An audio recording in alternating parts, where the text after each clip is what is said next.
So you think you know Wix.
Yo, yo, yo, yo, yo, what is good, everybody? What is good, everybody? I'm gonna move this mic around so y'all can hear me a little bit better.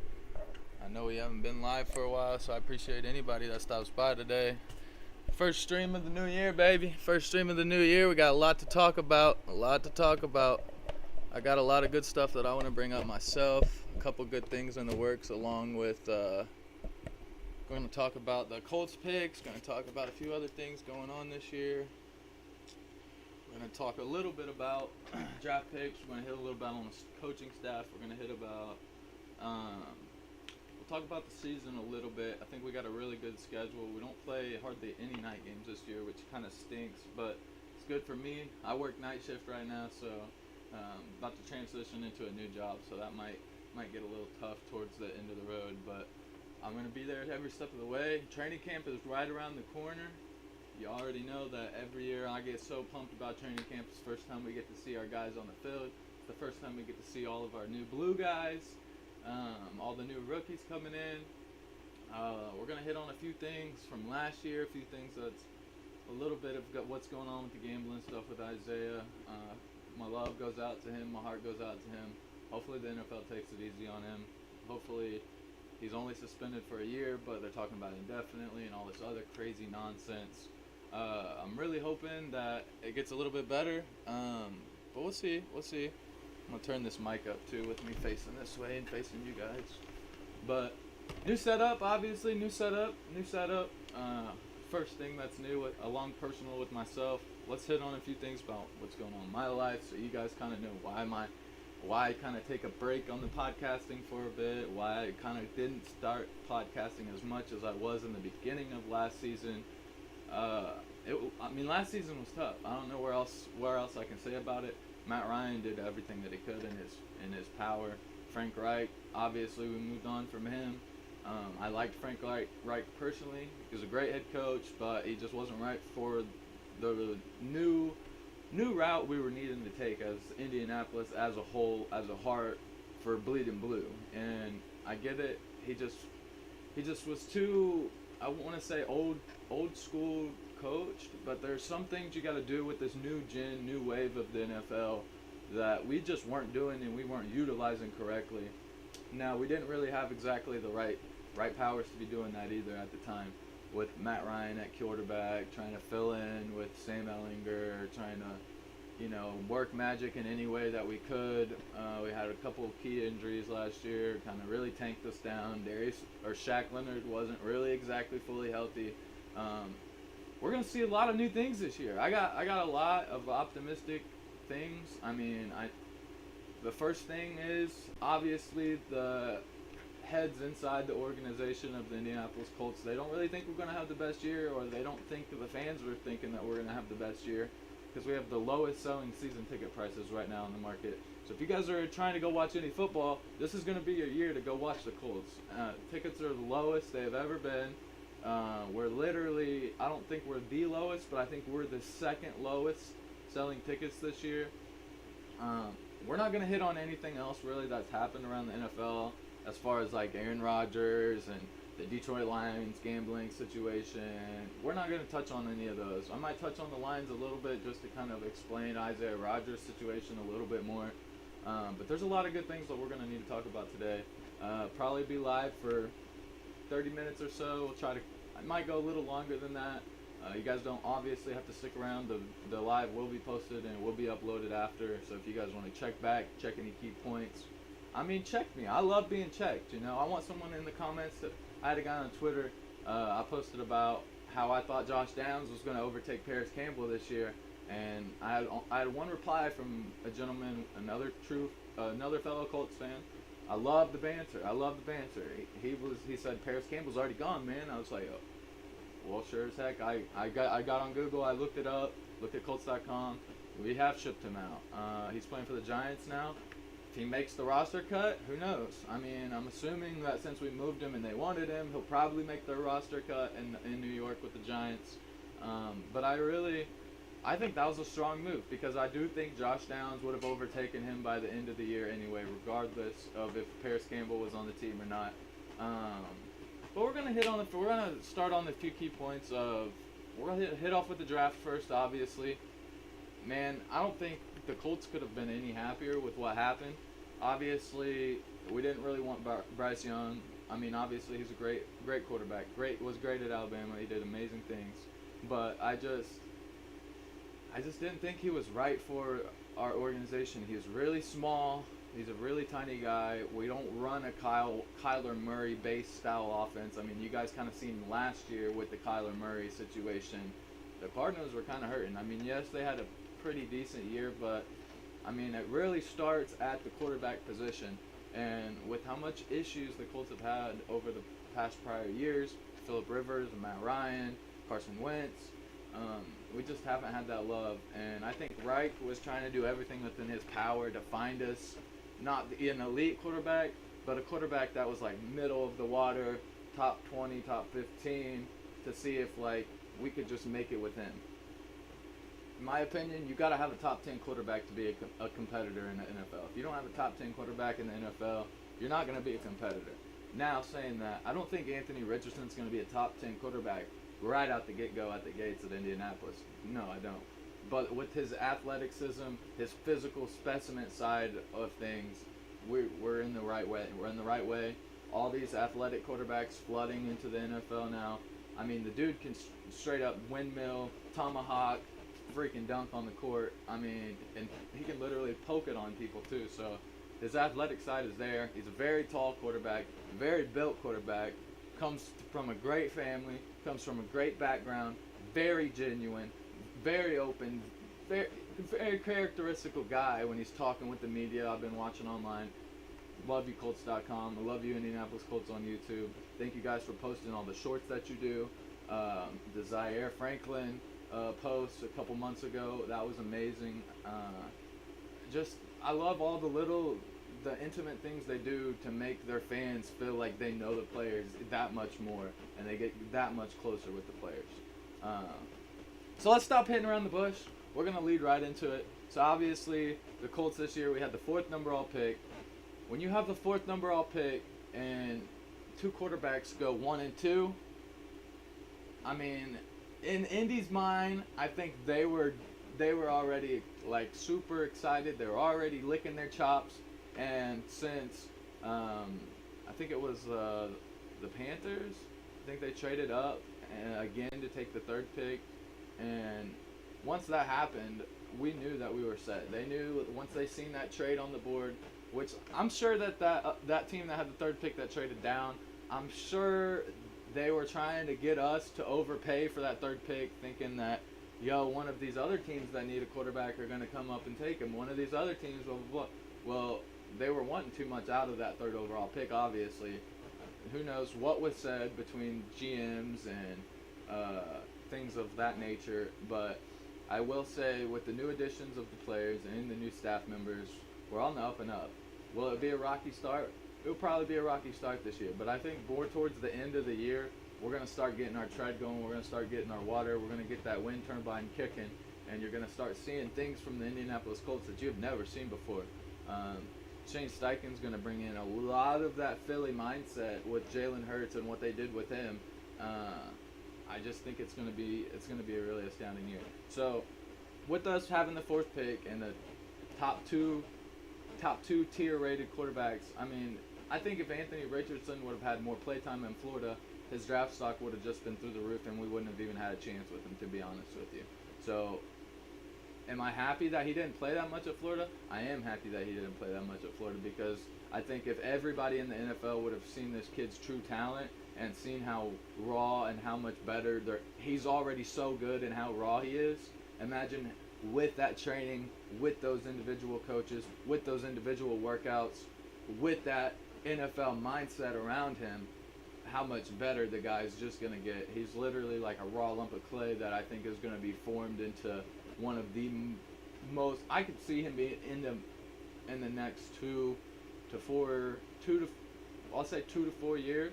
I could really see the dude being a competitor and being a potential top 5, top 6 in the league. Lamar Jackson type of breed, Jalen Hurts type of breed. I think the biggest thing that potentially he might need to work on is his Patrick Mahomes vision on the field, just because of the lack of games. But we can't even judge that. We can't even really judge that because of the lack of games that he's played. So you don't even know if he doesn't have the Patrick Mahomes vision. You just know that how raw athletically this guy is and how athletically inclined he is to take over and to be a potential starting quarterback in the NFL. Now, I do think it is in best interest to play Anthony Richardson as soon as you can, just to get him them looks, get him feeling and get him in that NFL motive, out of the Florida Gators vibes. I mean, when the guy was in Florida, okay, take on Tim Tebow's number. You don't take on a Heisman winner's number like that unless you're ready to step in and fill the shoes of that sort of guy. I mean, he's not one to shy away from potential hate or potential lack of people throwing shade on his game. He's ready to eat it all up. He wants to take the criticism. He wants to turn it.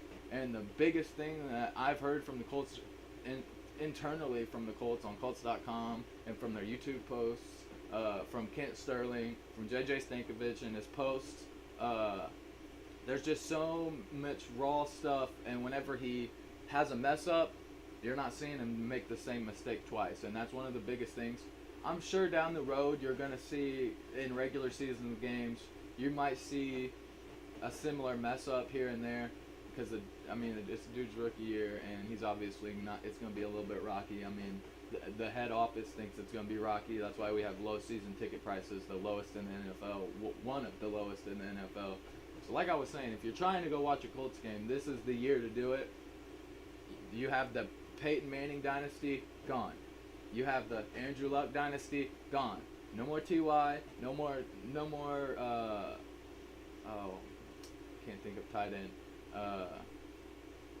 No more Jack Doyle. That's what I was trying to think of. No more Jack Doyle. Like it's an end of a dynasty. Honestly, it truly is. You had the Peyton Manning dynasty. You had the Andrew Luck dynasty with the Jack Doyle, T.Y. Hilton, and now you have the Jonathan Taylor. I cannot talk today, you guys. But you have the Jonathan Taylor, Michael Pittman, Anthony Richardson potential dynasty to set the future and to embark our way back to how Colts football should be. And I couldn't be any more excited about it. But let's get into these draft picks real quick. I got a few notes on my phone to go over. Colts.com, JJ Stankovich, thank you again for all the posting that you do. You make amazing coverage. But obviously, first round, number 4, we took Anthony Richardson. Then we came back. I think the Colts internally already knew kind of what was going on with Isaiah Rodgers, okay? There's not a reason you take 2-3 cornerbacks after you just took 2 defensive backs in last year's draft as well. I mean, we always end up taking 1 or 2, but I'm pretty sure we took like 3 this year. We took 3 defensive backs, a guy from Cal State later on in the 5th round, but we'll get on that. I think they already had an idea what was going on before all of the stuff broke out about it. I really love how Shane Steichen is he's protecting Isaiah Rodgers, he's protecting his integrity, he's not letting it all get out there. Anytime one of the reporters asks in interview, especially after all these OTAs and all this rookie minicamp and all these guys finally starting to get into the groove of football, mind of football again, and what they need to do in the NFL. I really love how he's protecting the integrity. I love Kenny Moore's statement on it the other day. We'll get all into the Isaiah Rodgers stuff. We're not going to get on that. We're talking about the draft right now. But the reason I think they took as many corners as they did is because they already had an idea of what was going on. Because Isaiah Rodgers isn't one of those quiet guys, I'm going to hide it from the team. Like, Isaiah Rodgers is... I got dude's autograph on this little football up here on top of my PC. Isaiah Rodgers, I've loved him, man. I told him from the minute that he got drafted that he was going to be a specimen for the Colts. Whenever they started putting him more on special teams last year, and they actually gave him starting rep looks alongside Kenny Moore and Stephon Gilmore, I think that that says something to me. That speaks volumes to me. He was definitely on the come up. So you cannot eliminate the guy from the NFL. Give him a suspension like Calvin Ridley, but I think the biggest thing that's hurting him here is he was making these bets inside the Colts organization, inside Lucas Oil Stadium. Even if it wasn't on his account, it was on family members, whatnot. He was placing the bets.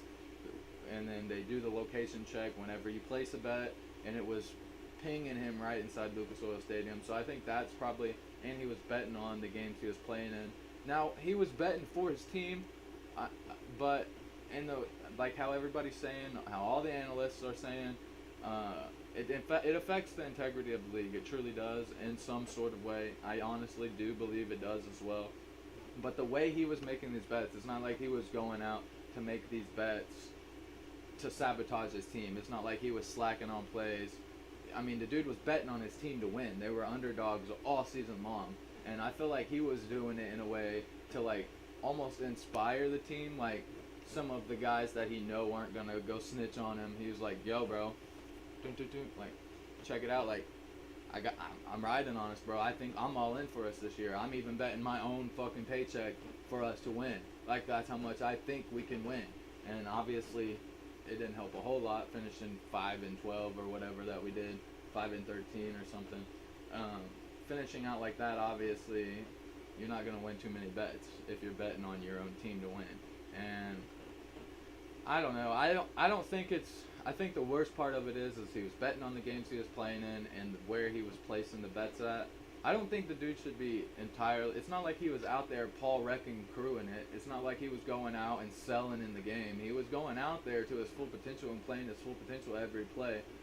And I think if he would have been out there shaving points, slacking off on plays, giving up easy passes, giving up easy touchdowns, then it would be a little bit different. But we've known all year for the entirety of last year that our defense was our strong point of our whole entire Indianapolis Colts team. So I don't think with him, that being in his head, that he's going to go out there and do those types of things. I think he was playing his heart out. I think if he wasn't playing his heart out, yeah, you could entertain the fact of letting him not come back to the NFL regardless. But that's not the case. Like, the case is he was betting on the team, or betting on games he was playing in, and he was making the bets inside the Lucas Oil Stadium. That's what it comes down to. Depends what the NFL execs want to do with it.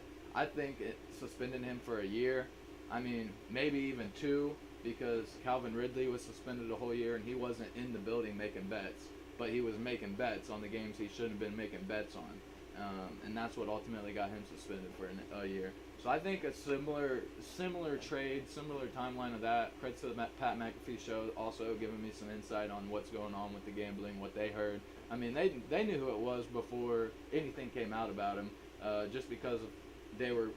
I mean, you can't really judge a book by its cover, but that's what they were doing. That's what they were doing in their head office, whether they want to admit it or not. They were judging a book by its cover because of where he went to college at. And I'm sorry, like, I don't think that's right at all, to be honest with you. But at the end of the day, they did it. They said they did it. They said that was the reason that they were 100%.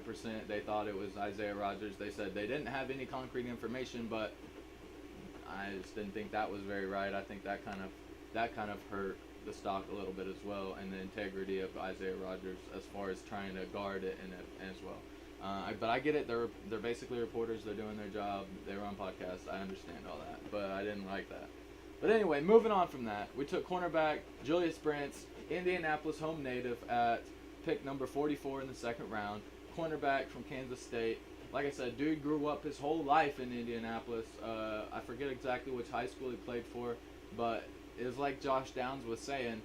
They were going around town, and he said Juju took him to like one of these hole-in-the-wall like foreign restaurants. I forget exactly what it was. I think it was like a Japanese restaurant or something. And as soon as they walked in, everybody knew who Juju was, because that was one of his places he used to eat in high school all the time, you know? So just little things like that, especially drafting a guy and bringing him into the organization Juju Brents is a dog. You don't take a corner in the second round. I'm surprised he fell as far as he did with being one of the higher rated corners in this year's draft.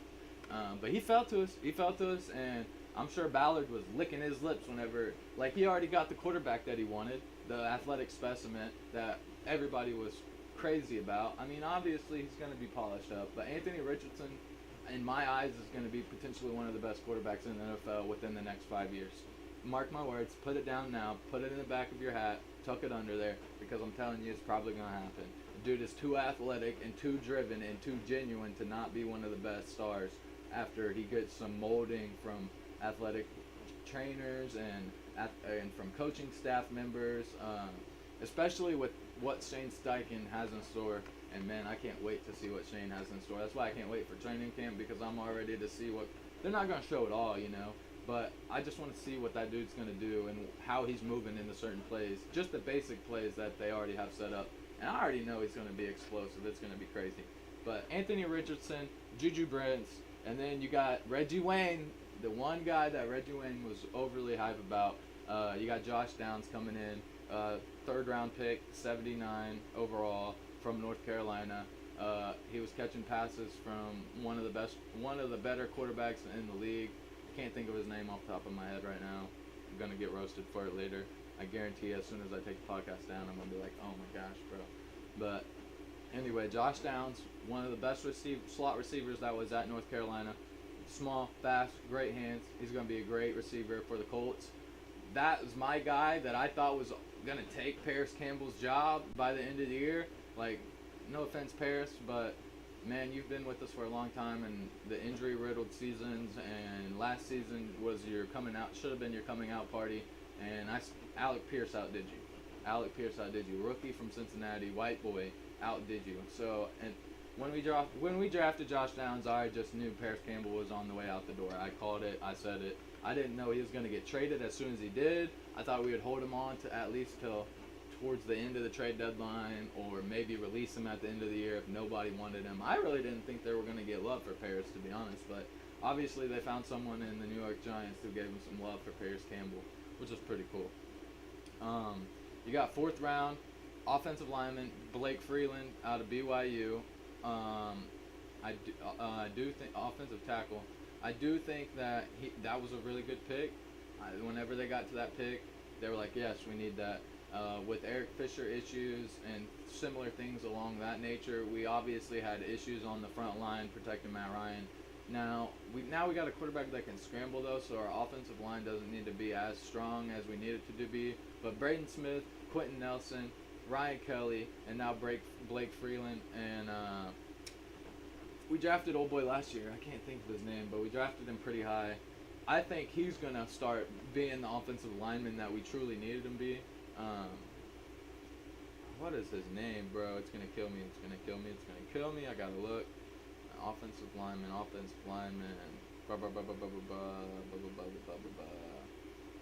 Oh man, this is gonna kill me, you guys. I cannot think of his name. We drafted him last year, around I want to say third or fourth round, and I think this is gonna be his coming out party this year. Last year. He had a few things. Bernard Raymond. Gosh, man. I was never going to think of that. But yeah, we drafted Bernard Raymond last year. Like, I'm just sitting here scrolling. I ain't even freaking Googling nothing. I'm just scrolling on the roster. But yeah, Bernard Raymond, Braden Smith, Quentin Nelson, Ryan Kelly, and I think this Blake Freeland cat could really be something. Matt Pryor, man, that dude was so bad, bro. He was so bad on our offensive line last year. I don't know why Frank Reich and the offensive line coach kept trying to put him in and moving him around and putting him in areas. Matt Pryor was one of the worst offensive linemen I've ever seen for the Indianapolis Colts. Sorry, it is what it is. Mark Lewinsky was really good. I liked Mark. But with that Eric Fisher and Pryor rotating back and forth last year, it was not pretty. Like, it was obvious that we had a hole in our line that was not being filled. And with it being Raymond's first year as a rookie, obviously you're going to get exploited on a little bit from the defenses that you play because you're a rookie on the offensive line. Similar going to be like that for Blake Freeland this year. As I think Blake Freeland will have a similar year to Bernard Raymond last year. But I do see Blake Freeland being a very good pick. He's a country boy. He's very smart. He's very, very smart. Reading, flipping, reading presses from linebackers. I just think he's gonna be a very similar candidate to Raymond, and it's gonna be Raymond's second year coming in. You're getting all that rookie energy off. I think our offensive line is on the come up as well. They did great in this draft so far. Then we drafted a defensive tackle out of Northwestern who was supposed to be a dog. I mean, obviously they know more about it than I do, because this dude was not on my radar at all, especially with us having Grover Stewart and DeForest Buckner. I didn't see us needing to take him as high as we did, but they wanted him in the 4th round at pick 110. They took him at that pick. I think they actually moved up to pick him there. I think they traded up to get this guy, which, I mean, it is what it is. You know, it is what it is. And then we got coming in at 5th round, 141, our cornerback Darius Rush out of South Carolina. Dude's got dreads, beard. I mean, I watched some of his film. I'm impressed with his coverage. I don't know about zone coverage, how well he's gonna do. I think man-on-man coverage, he's a lot better. But that's just my opinion with the footage that I've watched from him from the draft, and especially on YouTube from them, his highlight clip they put together. I think Darius Rush can be a potential candidate, like a Nick Cross last year, maybe. But I don't think he's going to be like a Rodney Thomas. You know, I think Rodney Thomas had a way better year than Nick Cross last year, and that was not expected. That was a gem in the rough that the Colts organization found and they drafted. Rodney Thomas and Nick Cross are probably going to fill in those shoes of Isaiah Rodgers this year. But Juju Brents, put him on your list. He's going to be a dog on defense. He'll probably be starting, I'd say, before the end of the year. He might even start right out the gate, to be honest with you. But with Kenny Moore, Rodney Thomas, and Nick Cross, I know you got Blackman back there as well, but they moved Blackman over from free safety to strong safety. That's going to be a nice, little interesting thing to watch along this year as well. But I do think that they're going to float Rodney Thomas and Nick Cross back and forth from their safety position over to more of like a cornerback position. But I think Juju Brents might get the nod at like a 3-4, like a 3 cornerback or a 4 cornerback, for sure. I don't see why not. Dude is, I mean, I'm not trying to compare him and Darius Rush because it's hard to compare two guys' film and be like, yo, this guy's better, especially whenever you're in the same position. And I want to say Darius Rush was ranked like 10 slots lower than Juju Brents. So at the end of the day, it's not like the biggest thing. Darius Rush could be the Rodney Thomas, you know. And Brents could be the Nick Cross from last year, and with the way Rodney Thomas showed out over him. But who knows? I mean, the season will unfold the way the season wants to unfold. But one of my favorite picks other than obviously Juju and Anthony Richardson and our offensive lineman pick, that was like a Bernard Raymond, you know, from the year before. I do think that the Miami tight end Will Mallory coming in 5th round, 162. I guess I skipped right over the 5th round. Safety Daniel Scott. That might be Rodney Thomas too. I didn't see very much great film of him. I tried to look it up. I mean, he's about mid-water defensive back. Not a bad pick, but I do think like he's got a lot to prove if he wants to make it on this roster. And to be a competitor. I do think he'll probably make the roster, but if you want to be in the starting lineup and you want to be in that rotation, he's got a long way to go before that's even thought of, in my opinion. And then you got your 5th round, 162 at Miami tight end Will Mallory. I really like Will Mallory's game. I think he could be a great blocking tight end, one of those Jack Doyle types. I mean, obviously, you took him in the 5th round, and your tight end room right now is completely stacked with Mo Alley Cox in his last contract year. They might move him because he's so expensive, but Mo Alley Cox, you got Kylan Granson, and then you got the other tight end that we drafted who actually ended up being, I'd say in my opinion, better than Kylan Granson, but Kylan Granson's just so quick. He's very good hands.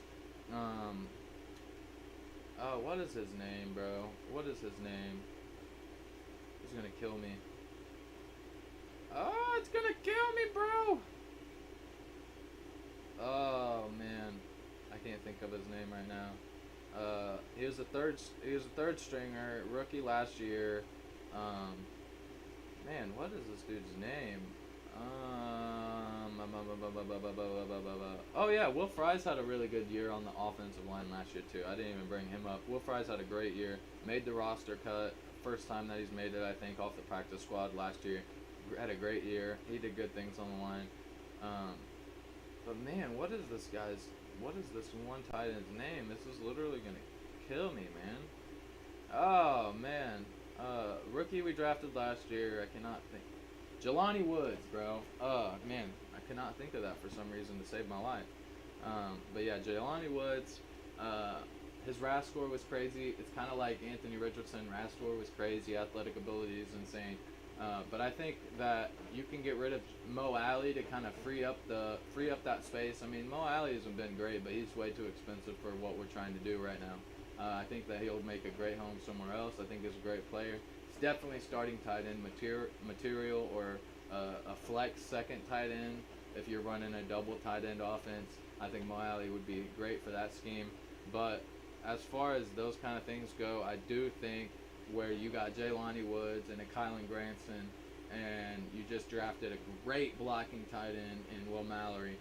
I mean, obviously he's got pretty decent hands for a tight end as well, but I would use Will Mallory as more of a blocking tight end. Take him as high as you did in the 5th round, especially in a stacked tight end room. I think they drafted him because they're going to do something with Mo Alley before the end of the year, just like they did with Josh Downs and Paris Campbell. Just my opinion. I mean, I'm not trying to speak stuff into fruition because I know there's a lot of Mo Alley lovers out there. I love Mo Alley myself, but he costs too much. He costs too much for what we're trying to do within our organization right now. I mean, if he wants to take a pay cut, that's on him, but we're going to be losing, and most people don't want to take a pay cut to lose. So I do see them moving on from Mo Alley Cox before the end of the year. Let's keep it moving here. They took Northwestern running back Evan Hall. Not bad. Nice little backup to Jonathan Taylor. We also have Isaiah McKenzie now from Buffalo. We got him in a blockbuster trade. I think that's just to get more flexibility without having Naeem Hines or and with trying to keep JT fresh, because you don't want JT getting hurt. One of the best running back in the league, in my opinion, over anybody. Let's keep it moving though. Defensive end Titus Leo. I watched a little bit of film. He does come off the edge pretty strong. He's a fast guy, fast feet, quick swim moves. Is it computable in the NFL yet? Probably not. That's why they re-signed Tyquan Lewis. Love Tyquan Lewis, by the way. But I think Tyquan needs to have a breakout season this year if he wants to keep staying and playing for the Colts, because he's getting to the point of Mo Alley where he costs a lot. He's a good player, but for what we're doing within our organization, it won't be a good fit if you want too much money. And then you come down to, I guess we took another corner. I guess we took like 4 defensive backs this year. I didn't even realize it. But in the 7th round from Texas A&M, Jalen Jones. I did see some film on him now that I'm remembering. There wasn't a lot of film about him put out there, but from what I found on YouTube myself, pretty good corner, very fast. He's got great release up with his hands, like when the ball's coming his way, even if he doesn't, it's not a pick, but it's getting knocked down where it's an incompletion at least. On those deep passes, that's kind of what you want. You don't want an interception on a bomb. You want to make sure that receiver doesn't catch that ball for a 40-yard gain at the end of the day, and that's something that is one of his strong traits. I think this guy will be potentially the Rodney Thomas from last year. We'll see, though. I think Juju Brents is going to be a Julian Blackmon type specimen. Right out the gate, be a competitor. Julian Blackmon's a vet now. He's got to teach these guys what's going on. And I do think that Jalen Jones could potentially be one of those style players. But yeah, I do think that we had a pretty good draft. I think the main takeaways are that Richardson, Juju Brents, Josh Downs, Blake Freeland, those guys are going to be 110% on the official roster after training camp when it gets released. Just my opinion. I think Abadawar, the defensive tackle that they moved up for, I think they're going to see that he's probably got more work to be refined. I don't know exactly how much they need more on their defensive line, to be honest with you, but especially with Kwity Paye, Tyquan Lewis, Grover Stewart, DeForest Buckner, I don't see this guy getting a lot of playing time. So even putting him on the practice squad, I don't think is a bad pick. But I mean, with that option, you have another team able to pick you up to put them on their official roster. Who knows what's going to happen. I feel like that might potentially happen because I think Darius Rush is really going to be fighting for that position with the 5th-round pick to make the actual official roster. Especially with all the Isaiah Rodgers stuff coming on, you're gonna need depth in your cornerback room. That way you can look at these guys and be like, oh yeah, like we need. I think that's the biggest thing for me. I think Will Mallory will make the official depth chart as well, just because in a sense you need to move Mo Alley Cox potentially by the end of the year with how expensive he is. Not bad though, not bad. I think that's probably I think Daniel Scott, the safety out of Cal, and I think Jalen Jones are going to be battling it out for the last spot on that official roster for the cornerback room. Probably won't get a lot of playing time, either one of them, but I do see them fighting it out to try to make the official spot on the roster out of those two. And this doesn't even include all your unrestricted free agents that you're potentially bringing in.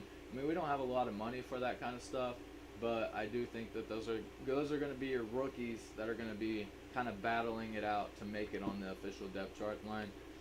But yeah, I think that Anthony Richardson, Juju Brents, Josh Downs, Blake Freeland, and Will Mallory are going to be your locks for the 5 making the official depth chart 100%. Just my opinion. I do think that there will be one more spot for a rookie out of these guys that have a potential to make. They might sign all the rookies just because they're so cheap, but I do think that if they're picking and choosing between them, and if there's only like 6 slots, I think that 6th slot is going to be fought for by a potential Darius Rush, Jalen Jones, or maybe the defensive tackle Adebawar. But one of those 3 guys are going to be battling for that 6th spot. I do think that Evan Hall will probably get placed on the practice squad. I think Titus Leo will probably get placed on the practice squad. And I think Jake Witt will probably get put on the practice squad. That's just my opinions. Who knows? They might make an official roster, but I more see those guys to go into the practice squad so they can kind of build them to make them better players, and then potential bringing them up next year or the year after they see NFL reps in practice, what the NFL expects of them from the Indianapolis execs inside their offensive, defensive coordinators, and so on.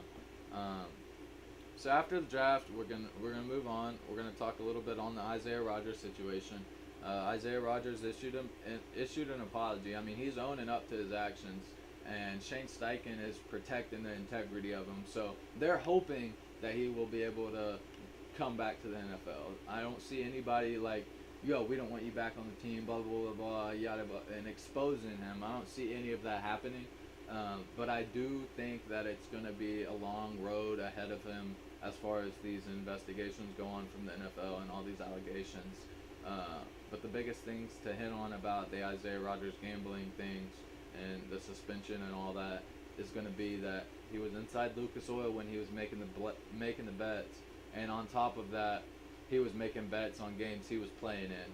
That's a big no-no. It's a big no-no to bet on any game inside your organization, let alone on games that you're playing, because a lot of these guys went to college together, and they're just a phone text away from saying, yo, I got $2,000 on you, you mind slacking off a play or two, you know what I mean? Like, not that they would, but I'm saying you don't even want that thought in your head about the integrity of the game at the end of the day. You really don't. So what it comes down to is how long is he going to be out for, and if he will be able to come back. I think personally, with the statement that he issued and this apology, I'm going to read it to you guys. This is from Isaiah Rodgers himself. He posted on Twitter, and he spoke it on a presser and all that. But addressing the current reports, I want to take full responsibility for my actions. I know I have made mistakes, and I'm willing to do whatever it takes to repair the situation.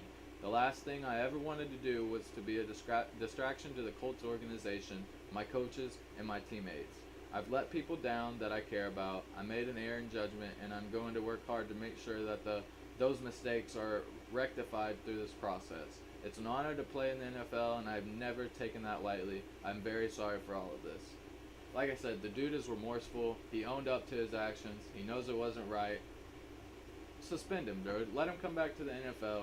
I get it. The way that some of the bets went down doesn't look pretty.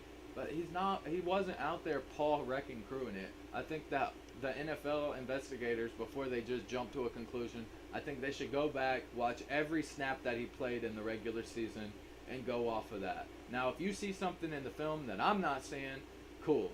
Do what you got to do. But at the end of the day, what I'm seeing is a guy going out there, working his rear end off, going and playing every play to his fullest ability, not slacking off. I mean, the dude was going to be a starter in one of the best defenses, in my opinion, in the NFL. And why would you just piss that away? To be honest with you, I don't see that happening. Now, I understand why. I'm not blind. I understand why it's happening, and I do think that he should be suspended. I honestly do. I don't see any reason in the world why he should not be suspended. He's in the building, making bets on games he's playing in. No, that's a big no. So to me, I'm thinking that he's learned his lesson already, just from taking this, knowing that the suspension is going to happen. He knows it. He's just hoping he can play in the NFL again. That's why this statement's issued. Let the guy come back and play football. Give him a second chance, bro. It's not like I said, he wasn't out there Paul crewing it. He wasn't longest yard Paul crewing it, you know what I mean? He was playing football, and he was playing it to his fullest ability. Now he was placing bets before the games and inside Lucas Oil. Yes, I understand that, but at the end of the day, I don't think it affected the integrity as much. I think what it comes down to, if you're going to try to kick someone completely out of the NFL, is it comes down to, did it affect the integrity of the games? Did it affect the integrity of other games that were played? If not, then they were just bets that were placed inside the building on those games, you know? It's not like he went out there and went and fell down and blew a wide open 60-yard touchdown catch, you know what I mean? Like, that did not happen. So I think that he should be suspended a year or two, but I don't think that he should be indefinitely out of the NFL. I don't think so. And that's my opinion. I'm going to leave it there. We'll move on to what Kenny Moore said about it as well. Kenny Moore himself says, let me go back. Hang on. I had it pulled up and now it's gone. Here it is. So Kenny Moore says right here, which I respect Kenny Moore. I love Kenny Moore. I'm so thankful he's still in Indy, especially after Gilmore demanded a trade and won it out. Like, Gilmore, why'd you come to Indianapolis, Stephon Gilmore? Why'd you come? I mean, you should have been able to do the search yourself, or your agent himself. Like I understand you thought we were going to be more of a competitor than we were, but why only come here for a year? Like, honestly, I wish I would have got your autograph on a different piece of equipment, because I bought a $60 mini helmet that I can't get any more autographs on now because you're not on the team anymore, bro. So I gotta go and spend more money because of you, Stephon Gilmore. Not cool, bro. I mean, I'm thankful that I got your autograph and whatnot, but I wish I would have gotten it on a different piece of equipment, to be honest with you, because I thought you were going to be in Indy a little bit longer than just 1 year. But no, you wanted to get all butthurt and demand a trade because you know we're not going to be an immediate competitor. I'm sorry, bro. I know you're getting old, and I know you're one of the best corners of all time. But at the end of the day, that was not cool, and that really kind of affected the way I feel it for you as a fan, man. I loved you so much before Stephon Gilmore. Now I got a little bit of hate on my shoulder, a little bit of chip on my shoulder towards you. But anyway, back on Kenny Moore and the Isaiah Rodgers situation. Kenny Moore, Kenny Moore said that he said if he'd spoken to Isaiah Rodgers, they asked him in a presser. I actually watched the presser live, but I'm gonna read the statement that's written out just to make it all easier, because I don't want to say something that he didn't say and yada yada. But he said, same thing that you would do if you had a brother that was going through something. You would give him a hand. You would tell him you would always be there for him. You would do all you can to make sure he perseveres. Honestly, that's what I'm saying right here to you guys too. I think that this dude is one of the most hardest working rookies that we've drafted in a while. Worked so hard to get himself a starting position, worked his way all the way up through the ranks through special teams to get the position that he's playing at a chance at. Thank you, Gus Bradley, for that last year, too. That was a great move on your part, Gus Bradley. I was hating on Gus Bradley at the beginning of the year last year, but after fruition came too, it was more Frank Reich behind the scenes pulling strings, and why I was so frustrated about last season's team. Now, to be honest with you, though, I think Kenny Moore said it perfectly. You got a brother that's down. You got a bond with this guy. You've watched him grow. You've watched him do everything he can within the organization. Plays to his fullest every play, even if he's making bets. Playing to the fullest every play. Like, suspend the guy, bro. Don't kick him out of the NFL indefinitely. Don't think it's right. I think the NFL will be losing one of the best corners, one of the best-hearted corners in the NFL when it comes to Isaiah Rodgers if they don't allow him to come back. It's not like he was out there dogfighting like Mike Vick and all that. Like, in my eyes, that's 10 times worse than. I understand that it's possibly affecting the integrity of the league and the games that he's playing in, but it didn't. It didn't. We sucked at the end of the day, and he was betting on us to win. I mean, yeah, he was betting on other games outside of there, but I mean, at least he was betting on the team and not betting against his team, you know? I mean, who knows? There might have been a Colts player that's betting against them outside of Lucas Oil and just hasn't gotten caught yet, you know? Because they knew that there was, like, you know what I'm saying? Like, I feel like there's more to this, all of this going on than people really expect. And people that are flaming Isaiah Rodgers right now on podcasts and interviews and at these pressers trying to pull this stuff out of Shane Steichen, that's not cool, man. It's not cool at all, to be honest with you. And it kind of really frustrates me. It makes me really peed-oed, if you want me to be honest with you guys. But I do think that Isaiah Rodgers has a potential in the NFL. And I think he should come back. I think he should be coming back. But the reason I'm making such a strong case right now is because I think the NFL execs are going to be like, yo, man, the way you bet and the games that you bet on and the place that you bet on them in, we don't want you back here, man. You're affected too much of the integrity of the league. And honestly, bro, that's not cool.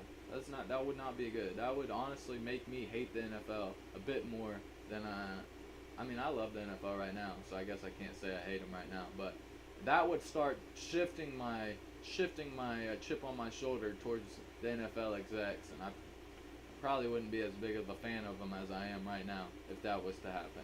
I like how they're trying to protect the players and whatnot, but suspend the guy, do what you got to do, but don't kick him out of the NFL all entirely together.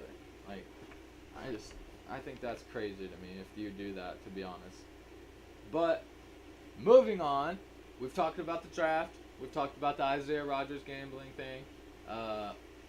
You know, I'm gonna shy away from all of that. And we're gonna start talking about the staffing changes, and we're gonna talk about who I think is gonna be your big booms and your big busts for this year on the Indianapolis Colts. And then we'll talk a little bit about training camp. Training camp's a month away.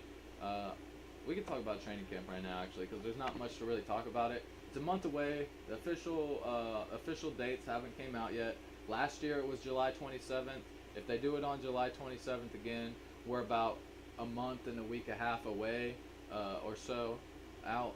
So, but training camp is a month away. That's the way I'm looking at it right now. Training camp is a month away. Mark it on your calendars.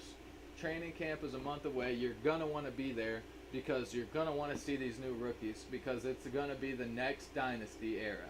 It is officially time to start the next dynasty era. You had Phillip Rivers, you had Carson Wentz, you had Matt Ryan. Those aren't dynasty Colts players. They're not going to be here for a long time. They're already halfway through. They're already halfway old. Carson Wentz was the youngest one. He's getting midway to where halfway through his career. Now we have the guy that's fresh, like Manning was fresh, like Andrew Luck was fresh. Now we have Anthony Richardson fresh, and it's going to be a time for a new dynasty. I think JT's pumped about it. I think Michael Pittman's ecstatic about it.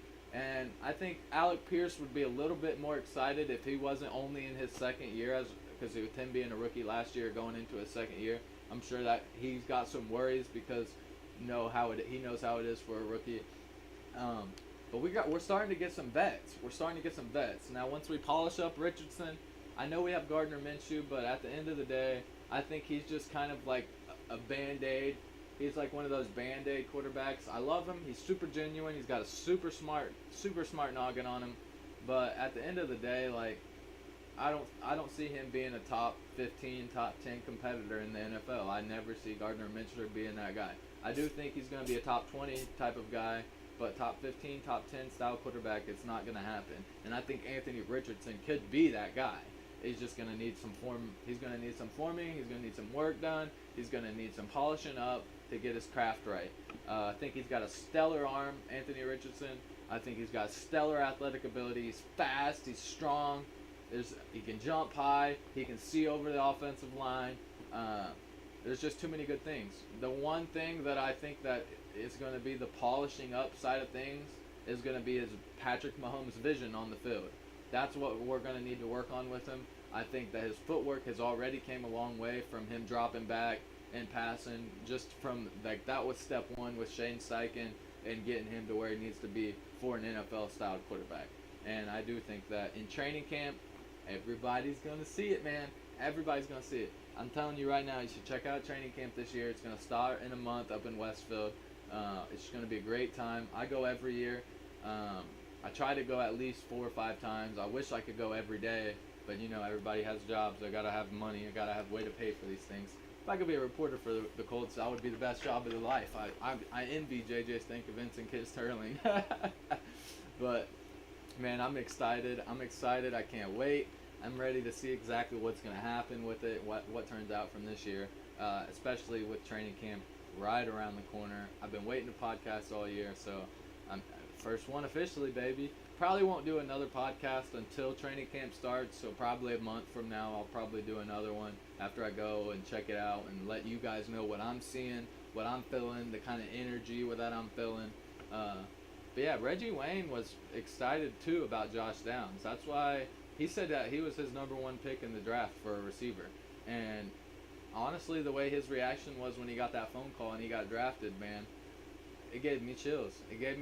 And when I heard Reggie Wayne talk about him and talk on how he is and talk about the style receiver that he is going to be, man, it just made me ecstatic. That's why I made the tweet on my Rap Sheet Kings Twitter, at RapSheetK, that Josh Downs was going to overtake Paris Campbell by the end of this year. Well, obviously someone knew something before I did because they traded Paris, bro. So I'm telling you right now, they got a lot of faith in Josh Downs and in what Reggie's told them about Josh Downs and the way that he's been working, his work ethic. Like, the first night that him and Anthony got drafted, they linked up, bro, and he's out there throwing passes in the parking lot to Josh Downs just to see how his arm was, you know what I mean? So, and I think Juju Brents being a hometown-styled Indianapolis player, everybody already knows him, everybody already loves him, he's got great charisma. I think Juju Brents is going to be that next dog, which is why they went really hard in the draft at corners, and I think that's why they took Juju so high, just because of the style athlete he was and where he's from. Amazing film, by the way. Juju Brents has amazing film. If you want to get on YouTube, look up Julius Brents. He's got amazing film on there as well. I'm ecstatic. I can't wait for training camp. I literally cannot wait. But yeah, other than that, all I have to hit on is the coaching staff, and I'll probably get off track a little bit because I want to kind of explain my thoughts on it. But obviously, when Shane Steichen came in, he kept Gus Bradley on defense. Our defense isn't the problem here. Our defense is truly not the problem. We've got Shaq Leonard coming back. He's going to be healthy. You got freaking Julian Blackmon, DeForest Buckner, Grover Stewart, Tyquan Lewis, Nick Cross, Rodney Thomas, Kenny Moore. I mean, Zaire Franklin, who had the best year of his career last year. You got EJ Speed, who's been excelling through special teams, and now he's getting his shot on defense. He got his shot a little bit last year too on defense.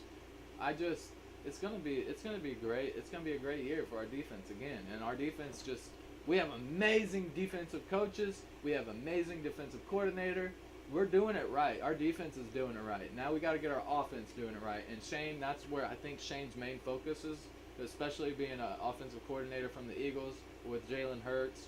And we've seen what he made of Jalen Hurts. I mean, obviously, you can't put all of that on the offensive coordinator. Obviously, it's the player himself and a few other coaching staff members that worked with him and whatever, and his mentality in the game. But from what I'm hearing about Anthony Richardson, his mentality is quite similar to how Jalen Hurts is. And Anthony Richardson, we already know his athletic ability and how he's unlike any other quarterback that's ever came out of college and been drafted to the NFL. Better than Lamar, better than Hurts, better than, like, just as far as, like, scores before in the combine. We've never seen a quarterback like Anthony Richardson. Never have. It's the first of his time. And that's why you have Tom Brady reaching out to him, giving him an autographed jersey. They did it with all the rookies, but Tom Brady specifically to Anthony Richardson. I mean, Anthony Richardson won the number 1 pick or the number 2 pick. He wasn't one of the first 2 quarterbacks to get picked. And you got, I mean, man, it irks me to say it, but Tom Brady is a GOAT, man. He's the greatest of all time. I wish, like, in my eyes, it was Peyton Manning until Tom Brady won this last Super Bowl that he won with the Bucks. It was Peyton Manning was the best ever in my eyes through that I've ever watched play. But after I watched Tom Brady win that Super Bowl with the Bucks, man, I mean, at the end of the day, he's best ever. Dude was dang near 40, and he's out here winning Super Bowls on a completely new team. Like, I definitely a Cinderella story. Definitely think he's the greatest quarterback of all time. So him to be reaching out and say the things that he did specifically to Anthony Richardson, that speaks volumes to me. I'm glad the Colts posted that on their page. If you guys want to check that out too, super cool video. Bunch of quarterbacks reaching out to the rookies and defensive players reaching out to the defensive rookies that went high in the draft. Things like that. Super cool. Jerry Rice, Ray Lewis, all those guys are all in the videos. It's really interesting. It was a really cool thing to watch. Credits to Colts.com for that, and whoever else posted. I don't know who the original poster was. I don't think the Indianapolis Colts originally did it, set it all up. But whoever set that up, great thinking. That was very cool.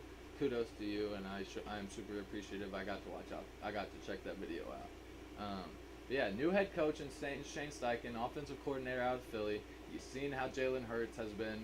You've seen that he went to the Super Bowl last year. I mean, at the end of the day, that's what we need right now. We need a mobile quarterback, athletic. Obviously, the standstill in the pocket styled quarterback wasn't what we needed with how our offensive line and our offense was progressing. Now, saying that as well, I did what I say all year last year. And I'm sorry, Marcus Brady, but I said we needed a new offensive coordinator from the get-go last season. Last season, I said that. Well, you didn't want to get rid of him, Frank Reich. You wanted to give him another chance, and you wanted to give yourself one last run at it, too. And I'm sorry, but at the end of the day, Jim Irsay was like, you know what? You told me you had faith in this guy. Well, now I've lost faith in you. So, boom, you're gone, Frank Reich. That's how that went down, basically. And in my opinion, I think that's the way that went down. He didn't want to let go of Marcus Brady. He wanted to keep him there. He wanted to give him a shot. He wanted to see what he could do if he could recover. I said from the get-go we needed a different offensive coordinator. So what's the first thing after Jim Irsay gets rid of Frank Reich? After we bring in Shane Steichen? He said, bro, do whatever you want with the offense, or do whatever you want with the staff coordination. Totally up to you. What was the first thing Shane Steichen do? Gets rid of Marcus Brady. Go ahead and tell me I'm right, bro, because I'm telling you, I see this stuff happen in my head before it even comes to fruition every time. I wish I should probably post more and just come on and just rant with you guys. That way you guys can actually see it come to fruition as well. But it's like I told my family, I talk about these things before they even come to fruition, and I think it's improvements. I think Shane Steichen is the perfect head coach you need for a new quarterback like Anthony Richardson. He comes in, gets rid of Brady, brings in Jim Bob Cooter. I don't know much on Jim Bob Cooter. I really don't. But it sounds like Jim Bob Cooter is going to more of take like a back seat to Shane and kind of helping set up how this offense should be ran, how Anthony Richardson's powers are going to be exploded through what they see. How can they enforce his athletic ability in more nature through those things? I personally see that happening, kind of like Frank Reich was to Marcus Brady. I know Marcus Brady kind of like took a back seat and Frank Reich was calling the plays and yada yada yada. I think that was just kind of coverage for Marcus Brady and not knowing what he was doing, to be real with you. I mean, I hope Marcus Brady makes me eat my words right now with wherever team he's went to, but at the end of the day, man, I was not a fan.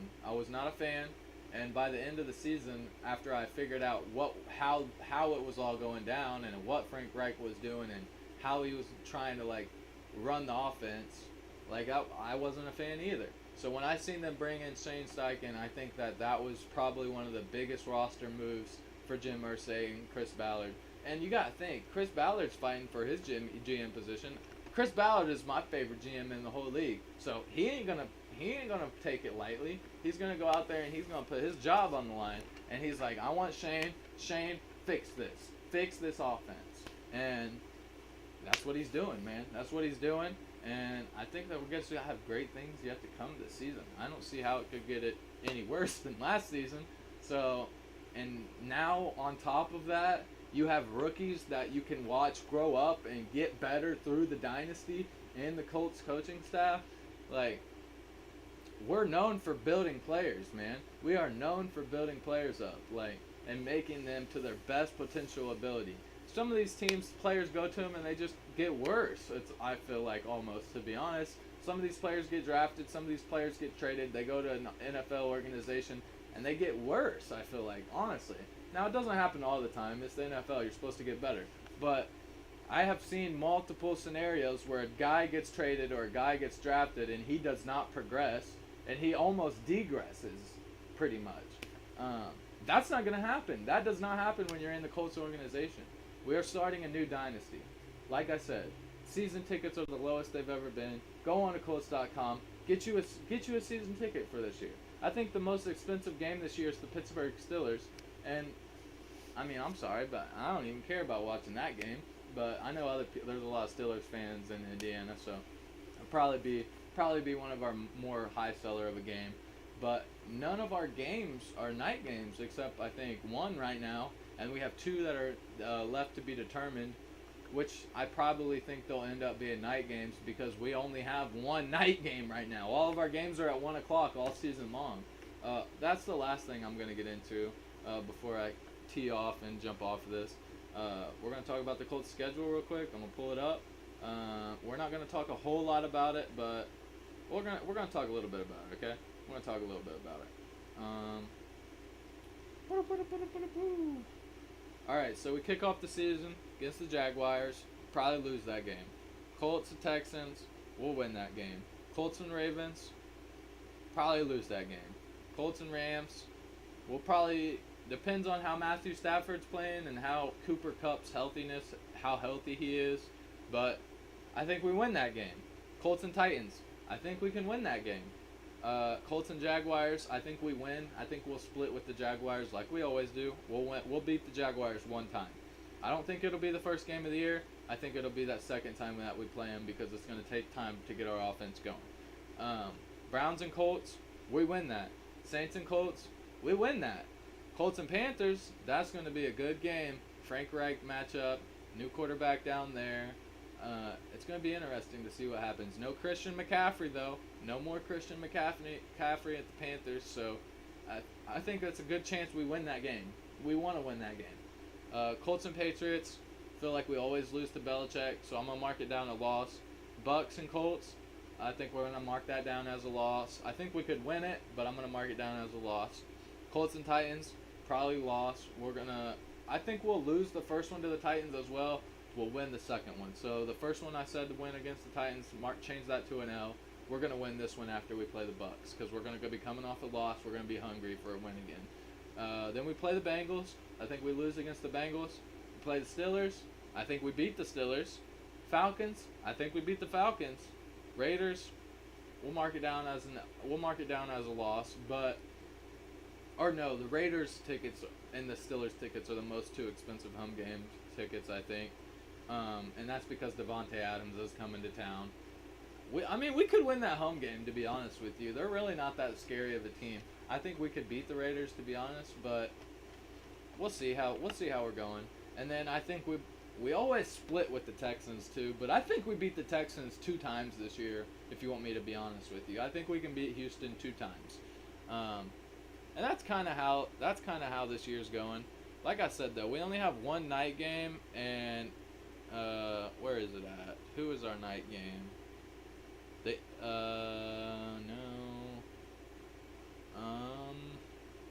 The Panthers is the latest game I'm seeing right now. It's at 4 o'clock. I don't even see a night game yet. Do we not have a single night game? We don't have a 8 o'clock game? 9 o'clock game? Yeah, the latest game that's listed on our schedule right now is 4 o'clock. Weird. That is weird. Um, so yeah, those the games that are to be determined right now are the Texans last game of the season and the Steelers at home. Those are the last two games that don't have times, and I think that Steelers home game will probably be a night game too, if I'm being honest. The Texans home game probably be a night game as well. They're probably just trying to see what's gonna see a little bit what comes to fruition to see if if it's worthy enough of being a night game or not. Um, but honestly, I mean, I think that if any of the two are going to be a night game, it's going to be the Steelers at home. Because maybe the Texans at home because it's an in-game division game and they both have two new quarterbacks. I mean, so that might be a night game, but they might both end up being night games, but we'll see. But like I said, go on Colts.com, get your tickets. They're the cheapest they have ever been in the NFL for the Colts. They're the cheapest. We're literally like either the lowest or the second lowest for season ticket sales this year, like as far as costs go. So go and get your tickets, and I will see you guys in about a month. As soon as the official training camp date drops, I might do one more podcast. Just to talk about training camp and what I expect going into watching training camp. And then obviously I'll be posting more podcasts after that just to kind of see what's going on with it. But I do see the Colts, they're going to have a bounce back year. We're starting a new dynasty. It's probably going to be a rocky start to the beginning of this year. It might even be rocky all year. But I definitely see us winning some more games than we potentially won last year. And that's all you can do. That's all you can do as an organization coming in with a brand new quarterback. That's a specimen, bro. An athletic specimen, son. So I'm excited. I know you guys are excited too. So drop a like on the video. Drop a comment. Tell me what you think. If you want, follow the Twitter. I'm going to try to get more active on my Twitter. I've been a little bit more active within these last 2 weeks on Twitter. So I might post some more surveys. I might post some more stuff on there. So just keep your eyes posted, and if you guys enjoyed the stream, hit me with the subscribe button, give me a thumbs up, buy your season ticket or buy a ticket for the regular season on Colts.com, super cheap, and I hope to see you guys at training camp. Hope you guys have a great afternoon, and thank you for coming by and checking out the live. It will be posted. Run up the views, run me up. I'm trying to be a reporter for the Colts one day, you know? Get them to reach out to me.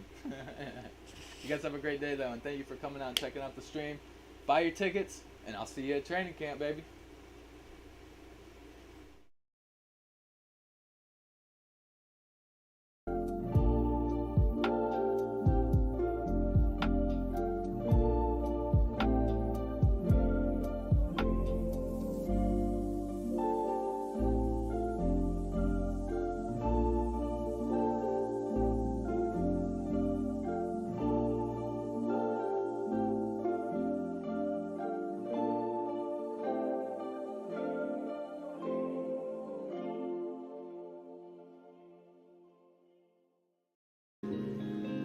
I have always had a